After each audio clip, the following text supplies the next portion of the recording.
I wish I could say I knew something was wrong, that there were signs. But sometimes, betrayal hides behind the most ordinary days. It was Sunday morning. The sun leaked gently through our apartment windows, and Daniel had just come back from a short work trip to New Orleans. He kissed my forehead like always and handed me my favorite croissant from that overpriced French bakery down the street. I smiled. I really believed that we were good, safe, even. We'd been together for 5 years. Met in collège. I was an education major stressing over student teaching. He was the quiet guy in the back row of computer science lectures. Somehow, we clicked. There were late-night study sessions that turned into deep talks, silences that felt comfortable, a kind of safety I had never felt before. So when I found the bank notification on his iPad later that day, a $300 charge from New Orleans Wellness Spa at 11:42 p.m., I didn't feel fear. Not yet. I felt curiosity, mild confusion. Maybe Daniel wasn't a spa guy. He hated massages, said they made him itchy. I showed him the charge. His face didn't twitch. He looked at it, then shrugged. Yeah. I think the hotel had some weird resort fees. I'll call them. Something inside me, something small and stubborn, didn't believe him. Still, I let it go for the moment. I folded laundry, watered the plants, but all the while, my mind was swimming. Why did he look down when he said it? Why did his voice get higher at the end of the sentence? That night, while he was in the shower, I looked it up. New Orleans Wellness Spa. It wasn't a spa. It was an escort service. My hands were shaking so hard I almost dropped his iPad. My chest felt like it was caving in. My brain was screaming to wait, to not jump to conclusions, but everything in me already knew. When he came out in his towel, still drying his hair, I asked, quietly. So quietly, "Did you pay for something in New Orleans?" His eyes flicked to me. "What do you mean?" "That $300 charge. It's not a hotel. It's an escort service." He didn't answer right away. He just stood there, frozen. "Daniel." He sat on the edge of the bed, buried his head in his hands. "Nothing happened," he said. And that was when I really knew, because if nothing had happened, he would have said it first. Without the pause, without the guilt already soaking through his shirt like sweat. I didn't scream. I didn't cry. Not then. I just asked again. "Did you pay someone?" He nodded. I asked what for. His voice broke. "A blowjob." I stared at him, at the man I had loved for years, slept next to, cooked for, laughed with, dreamed beside. I waited for him to say more, to explain it away, but all he said was, "I was drunk. I didn't know what I was doing. I wanted to hit him. I wanted to hug him. I wanted to disappear." Instead, I walked into the living room, curled up on the couch, and stared at the ceiling until morning. He didn't follow. The next day, I went to work like a ghost. My second graders told me my eyes looked tired. I smiled and said I had trouble sleeping, which wasn't a lie. Back home, he made coffee like usual, asked if I wanted any, like we were still the same. "We need to talk," I said. He nodded. "I know. I don't know what to do." He reached for my hand. "Please don't leave me." And maybe that was the worst part, because I didn't want to throw away 5 years. I didn't want to start over. I didn't want to wake up in a cold bed, but I also couldn't forget that he had made a choice. In some lonely hotel room, he had decided that my love wasn't enough, that our history, our promises, our plans, they all came second to 15 minutes of something from someone he didn't even know. And yet, I still loved him. What kind of fool does that make me? I told myself I needed time. He agreed to sleep on the couch. We made fake small talk. But every night, I heard myself crying into my pillow, quietly, so he wouldn't hear. Or maybe so I wouldn't. That's when I ended up on Reddit, looking for strangers to give me strength. Because the people around me, my mom, my best friend, my coworker Julie, they would all tell me to leave. And maybe that's what I needed. But something about saying it to anonymous strangers made it easier, less real, more like asking a magic 8-ball if I was going to be okay. I stared at the screen for an hour before I typed the post. How do I let go of my boyfriend of many years who paid for a blowjob?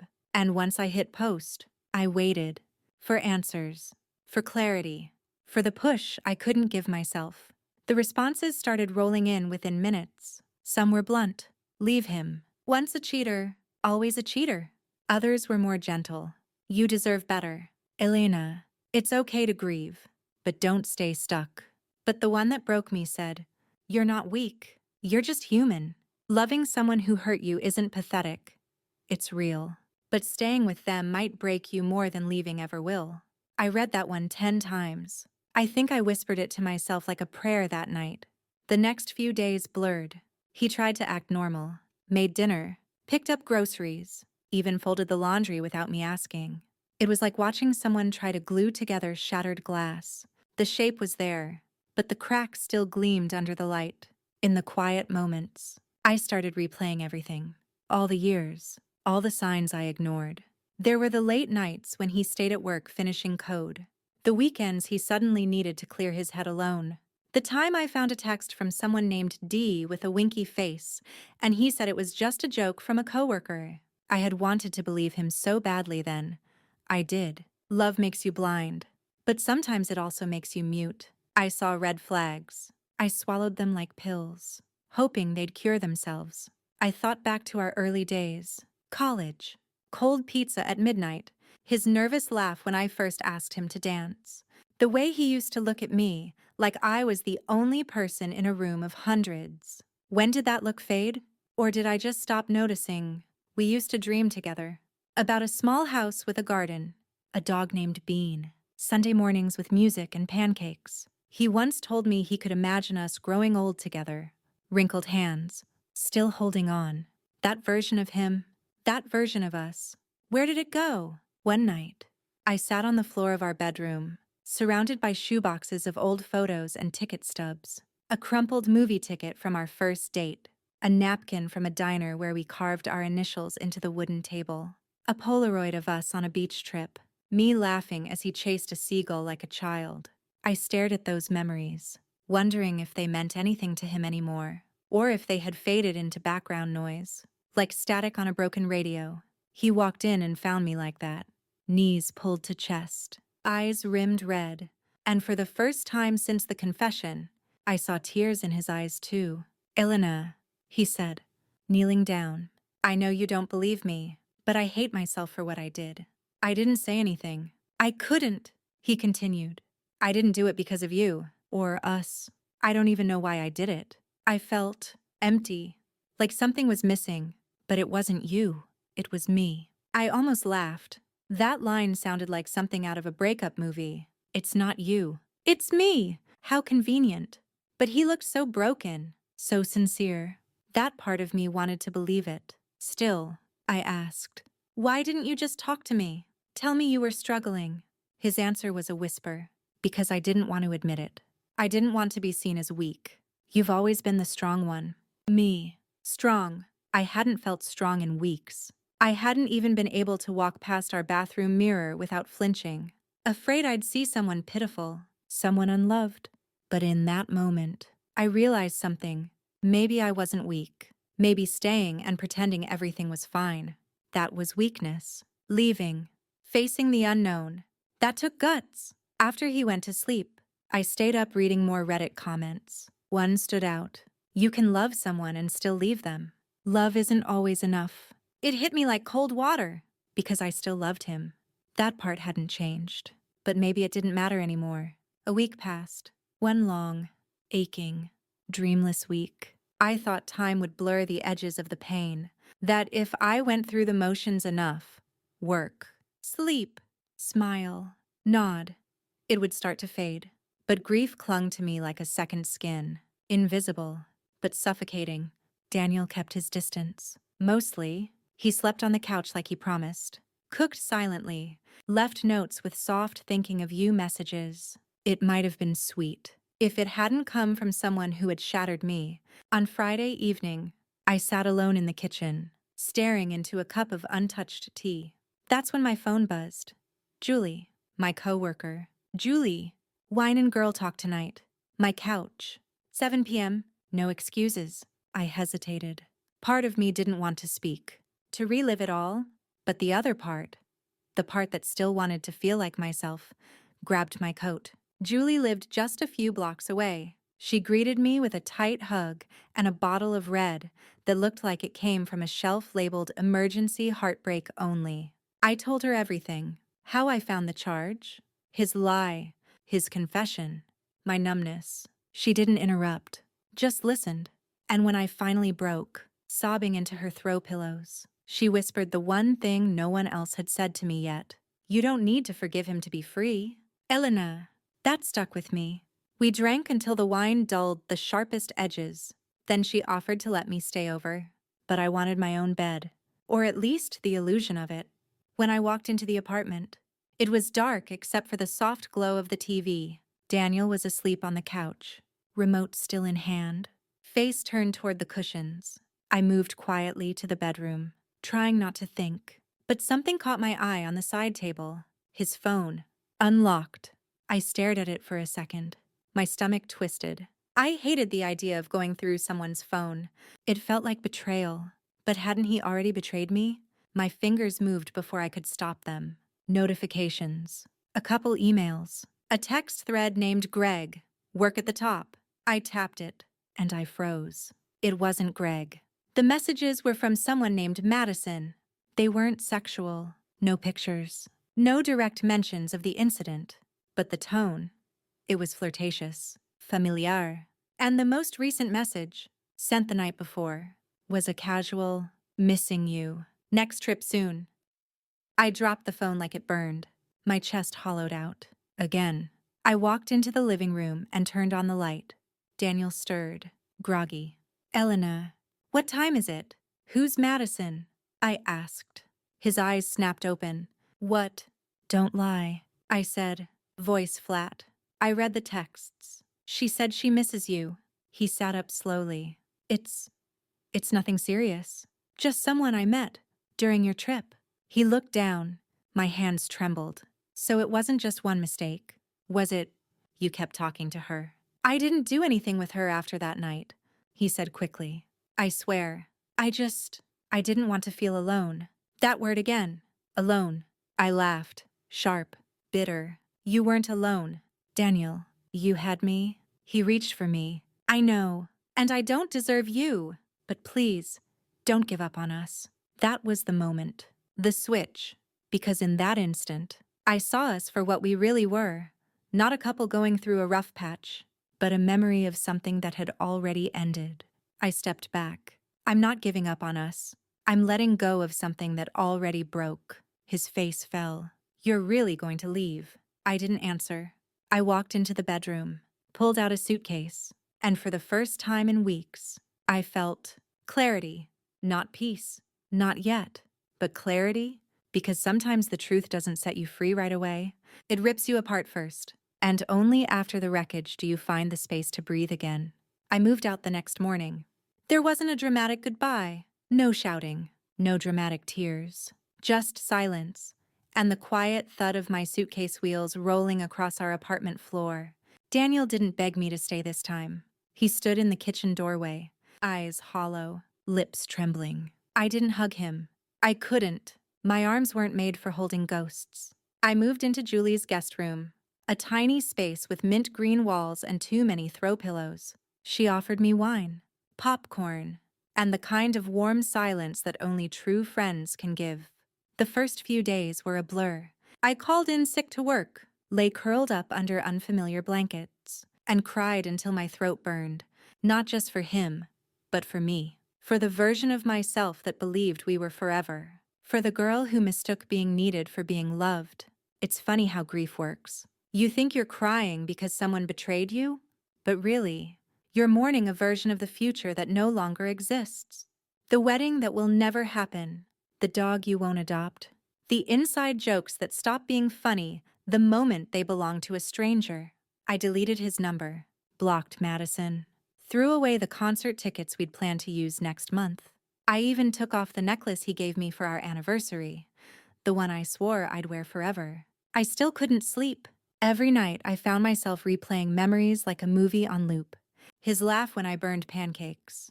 The way he held my face when he kissed me. The stupid dance he did to that 180s song. Why do the good memories scream the loudest when you're trying to forget? One night, I opened my laptop and stared at a blank document. And then, I started writing. Not a Reddit post this time, not a message to him, just a letter to myself. Dear Elena, you are not weak for loving. You are strong for walking away. You gave someone your heart. He broke it. But that says more about him than it ever will about you. I wrote until the sun came up. That letter didn't fix everything, but it reminded me that I still had a voice, one that wasn't begging for answers or forgiveness. A week later, I went back to work. My students screamed when they saw me and clung to my legs like I'd been gone for years. One of them gave me a drawing, a stick figure teacher with a giant heart. I cried again, but this time, it wasn't just sadness, it was gratitude. I started walking after work, headphones in, podcasts or music, anything to fill the silence. I passed by couples holding hands and didn't flinch. I watched strangers laugh on cafe patios and didn't envy them. I was still healing, but I wasn't broken anymore. One afternoon, while reorganizing Julie's bookshelf to feel some semblance of control, I found an old photo album tucked behind travel guides. She must have made it in college. Blurry photos, glitter stickers, captions in Sharpie. At the end, there was a page titled Things That Made Me Stronger.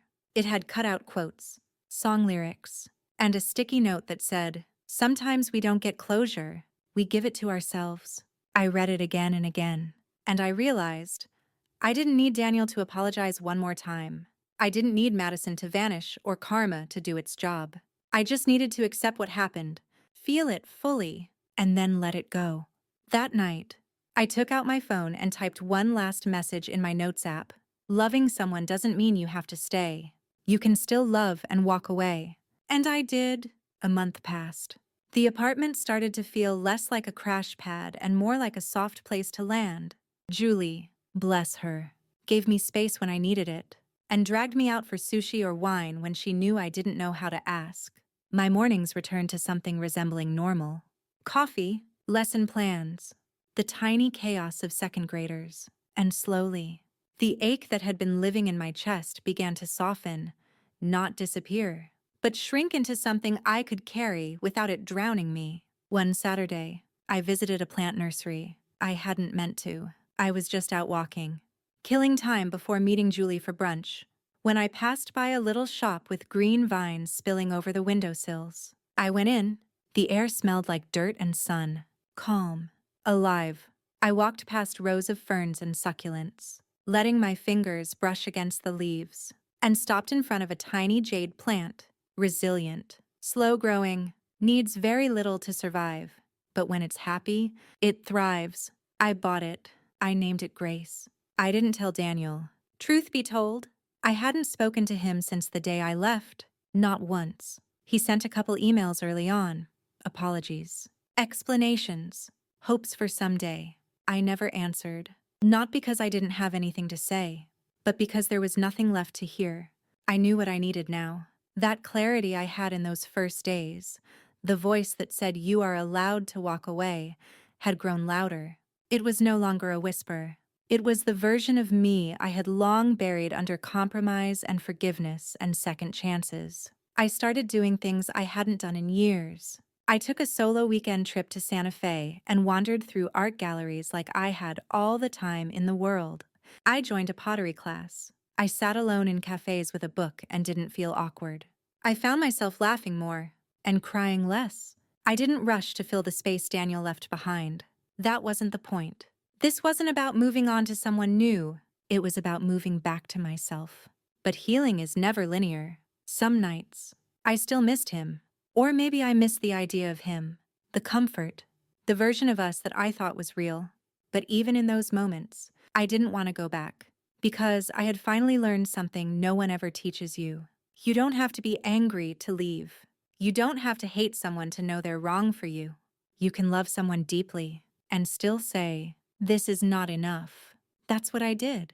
I stopped waiting for closure. I stopped waiting for the perfect day when the pain would magically disappear. I chose to heal, imperfectly, slowly, stubbornly, one step, one breath, one choice at a time. Spring came late that year. The trees along the boulevard near my school bloomed all at once, like they'd been holding their breath all winter. I stood under them one afternoon, watching the petals fall like confetti, and for the first time in months, I felt light.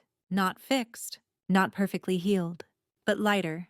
I had signed a lease on a tiny studio apartment with peeling paint and terrible plumbing, but a window that looked out onto the city skyline. I painted one wall pale yellow. I filled it with plants. I cooked for myself. I danced in the kitchen barefoot to old jazz records. I was alone, but I wasn't lonely. And then, one ordinary Tuesday evening, Daniel called. I didn't recognize the number at first, but the moment he said my name, my spine straightened. My breath caught, but only for a second.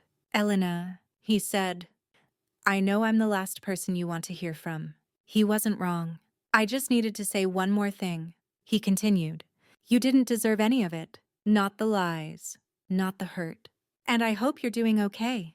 I closed my eyes, letting the words settle. "Thank you," I said, quietly. He didn't ask for another chance. He didn't beg. Maybe he finally understood. We hung up after that, and I sat there, staring at my reflection in the window, the city lights flickering behind me, and realized I wasn't waiting anymore. Not for answers, not for apologies, not for the ache to leave. I had already left it behind. People talk a lot about heartbreak like it's the end of something, and maybe it is. But for me, it was also a beginning. The beginning of listening to my gut, of trusting my worth, of realizing that love isn't about endurance, it's about alignment, about showing up, fully and truthfully. And when someone chooses to betray that, you don't owe them your silence, your sadness, or your second chances. You owe yourself peace. I didn't burn his pictures. I didn't block his name out of my memories. I let them stay, quiet reminders of how far I'd come. Sometimes, healing looks like screaming into a pillow. Sometimes, it's buying a jade plant. And sometimes, it's sipping tea on your fire escape as the sun sets, knowing you're still whole. I never got the closure I thought I wanted, but I found something better. I found me. Thanks for joining me today here on Love on Reddit. If today's story resonated with you, don't forget to give this video a thumbs up and subscribe to our channel for more real, heartfelt stories every week. I'd love to hear your thoughts. Share your experiences or feelings in the comments below. Remember, love isn't always perfect, but every story matters. See you soon, and take care of your heart.